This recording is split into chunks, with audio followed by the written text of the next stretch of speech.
Sultan Agung Hanyokrokusumo, pahlawan nasional dari Yogyakarta.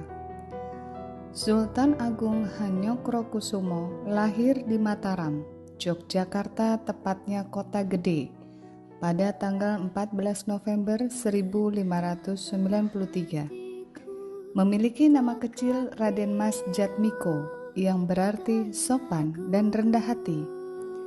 Sultan Agung Hanyokrokusumo merupakan anak pertama dari Prabu Hadi Hanyakrawati dan Ratu Mas Adidiah Banawati, putri dari Prabu Wijaya.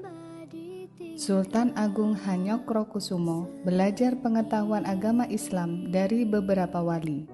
Wali yang sangat berperan dan berpengaruh terhadap Sultan Agung Hanyokrokusumo adalah Sunan Kalijaga, yang dijadikan guru dan dianggap sebagai penasehat atau pembimbing.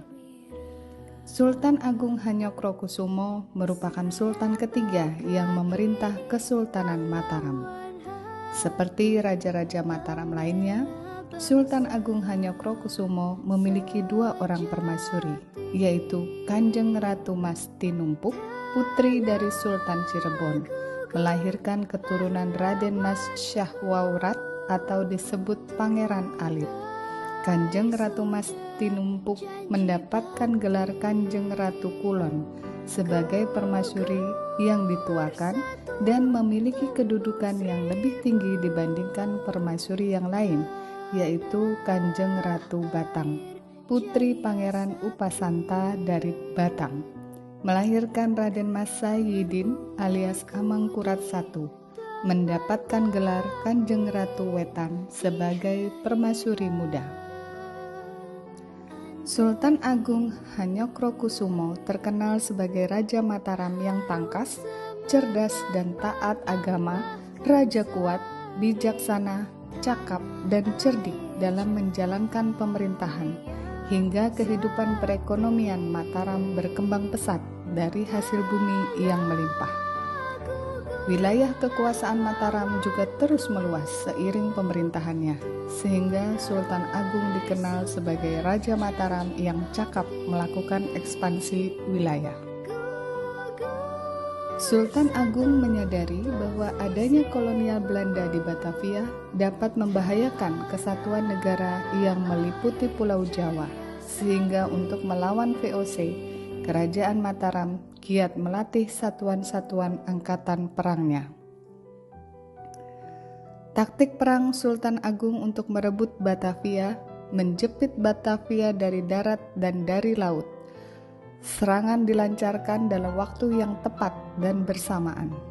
Angkatan Laut Mataram menyamar sebagai pedagang bahan makanan dan membawa beras, ternak, dan bahan lainnya untuk dijual ke VOC. Serangan mendadak oleh Angkatan Laut Mataram terhadap benteng pertahanan di tepi laut.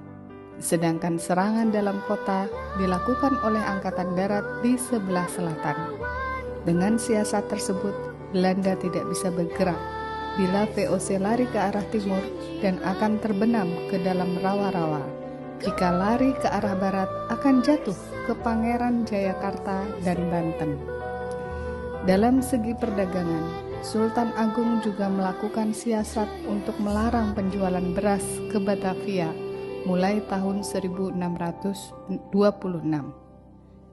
sehingga perdagangan beras VOC akan macet dan tidak tergantung lagi pada beras dari Mataram. Sultan Agung melakukan penyerangan dua kali kepada VOC, yaitu tahun 1628 dan 1629. Selama masa penyerangannya, Sultan Agung dan pasukannya berhasil merebut benteng Hollandia dari VOC.